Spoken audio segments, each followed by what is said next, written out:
using a different program, and this is a stream sketch of all feedback rain, one of my favorites. And the client ordered again just feedback rain on the characters, on everything, and so I decided.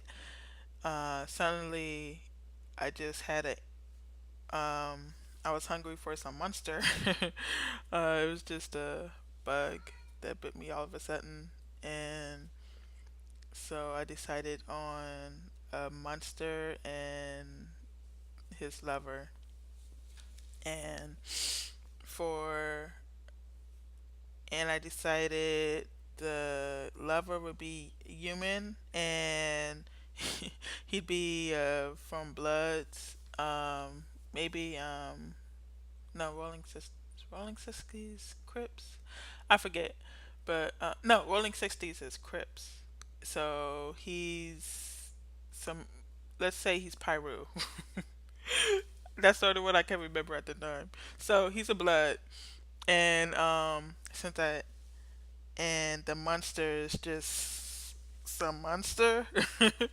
maybe he maybe he became a monster, or it's just part of that world where monsters and humans live together. Yeah, okay, monsters and humans live together. Because I remember with this order, the client ordered not only feedback rain, but they had colorful and pattern and extra object. And pattern is like, stripes or something that takes time to do, that would only look good if you like take the time. And colorful is just multiple colors, because you have to pick and make sure it's right, and it's just because before I've had uh all of my add-ons is because of countless times before where um just decided with each one that it just takes too much time to have it be just not an add-on. So and I think I was having a little bit trouble with his facial structure, because I wanted it to be more the nose more protruding, and I think I changed it a couple of times more after this. And but with the like I think, okay, when I first came up with it, I know he wanted I wanted the monster to be kind of holding his balance, but I wanted the human to be the aggressor. Like I wanted him to like grab onto him and just make out with one of his mouths. At first, the idea was to have the monster with a mouth, a regular, well, with a humanoid mouth, and then his eye, where his eyes were, or something like that, he'll have another mouth. So he has no eyes, but just two mouths covering his face. And later, I just forgot about it. No, I did forget. I just kind of changed my mind. Um, and you could see this is one where I didn't do the dynamic thing directly, because it's I think it's good to switch it up. And so at first I did want it, and I think I just got tired. Not tired, just it seemed like it was giving me problems with the if I was to do the mouse eye view I wanted, and plus I didn't start off like that. Um, my thoughts sometimes it just I have the idea, and sometimes I'm able to go through with it, but other times it's like a backup idea, and I end up going another direction, and then while I'm in the middle of that new direction, I remember the original idea. And I'm like, fuck, but then I'll have to change all this, but it's too late. I already have the idea I'm working on down. And it'll just be a hassle to go back and erase and do it, start over. So that's what happened here, and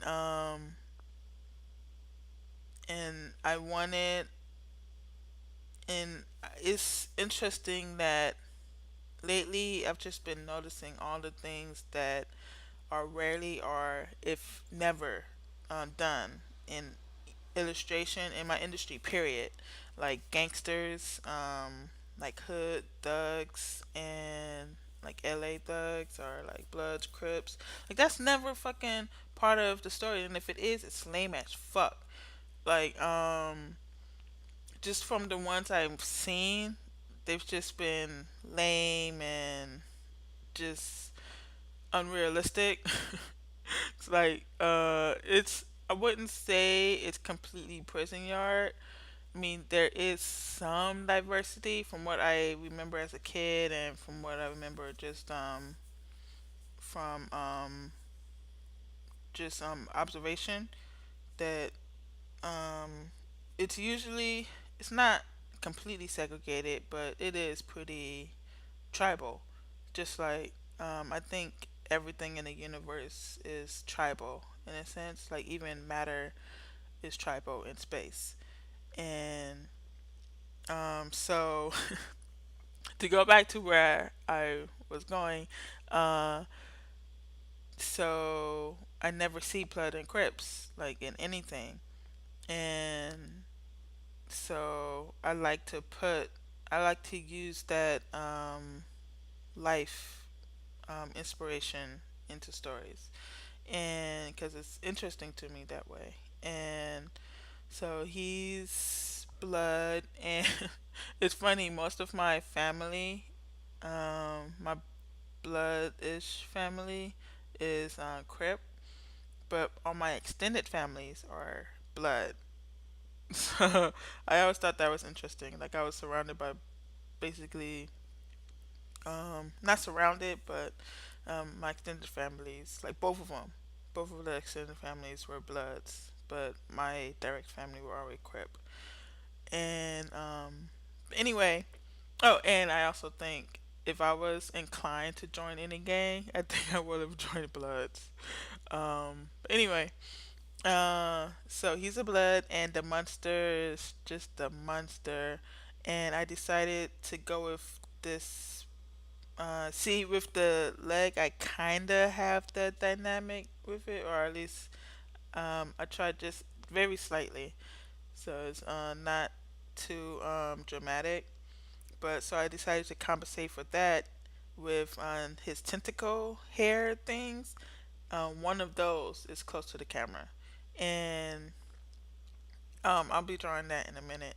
But God, do I change that arm? That arm is just way too big. But so I was thinking. Oh, and I was coming up with the story while I was doing it. When I was almost done. Um, when I start adding the flat color, you'll see. But anyway, so I was thinking the human guy, the blood, he's actually straight, and but well, not straight, but he's not exactly into masculine human man. And so I was thinking that the monster, like they're considered a female, quote unquote, in their species.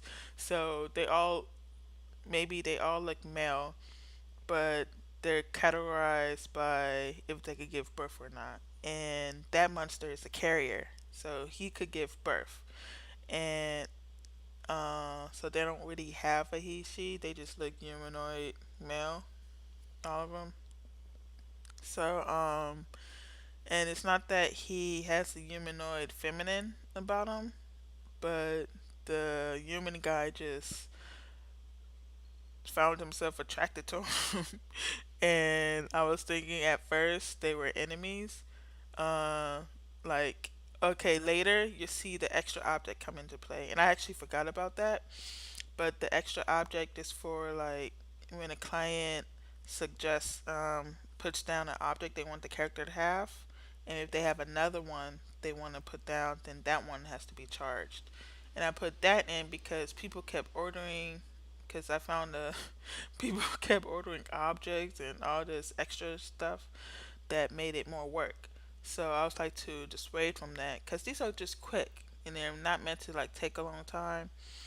So like they're meant to be as quickly as possible, within an hour, within 30 minutes at best, is what I aim for. But it usually takes more than that. Like this took 3 hours. But anyway, so the human guy, oh, and it's flickering like that because I had the screen over to the side. It does that. I had it moved away. But anyway, sorry about that. I'll try to remember to keep the image on the screen and not like too far to the side. But the human guy, so he's more or less straight, but he's not attracted to masculinity sexually. I mean, yeah, he's not really attracted to masculinity, maybe romantically, but not exactly sexually or something like that. And so the monster is like a balance of sorts because it's the fact that the monster isn't human that he's able to like want to get up on him because he's basically not into human male.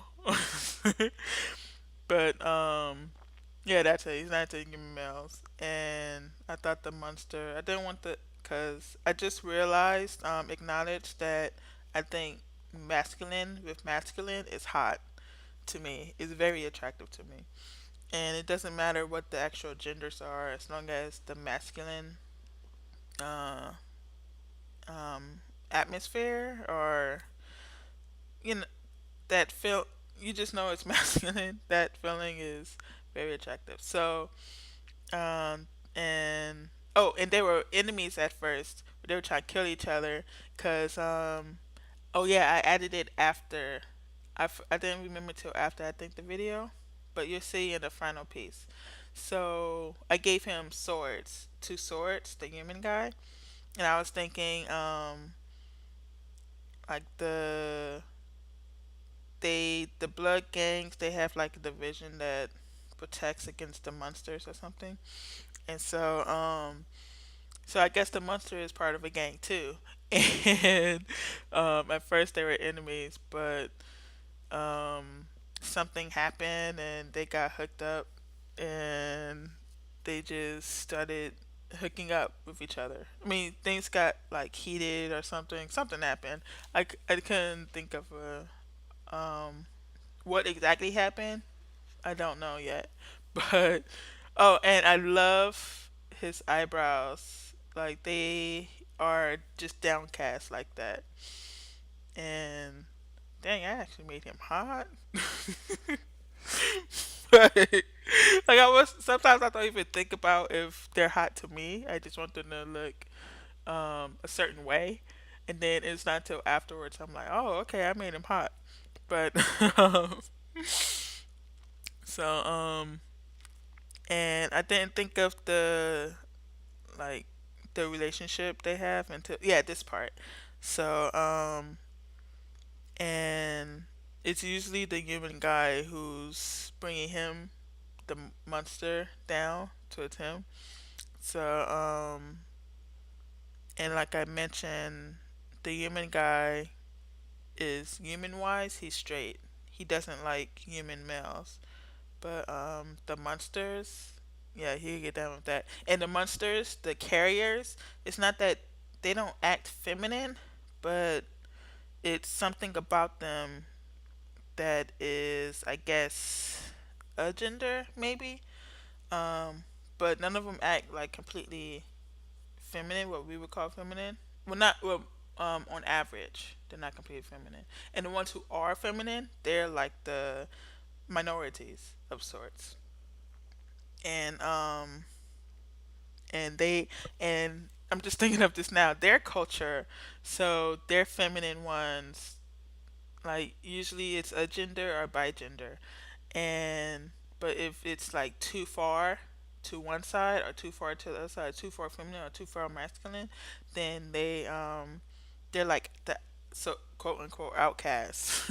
Like they're what humans dumbasses in the past thought homosexuality was like a mental disease.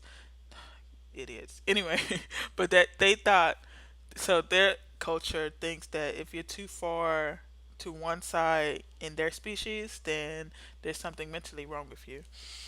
But this monster, he's average. He's like bi gender or a gender, and they just hooked up, and I thought that would be hot. Oh, and you can see I changed it from kissing to just him tugging it up, because he does have like a skin flap or something there. But yeah, so thank you for watching. Really fun. Bye.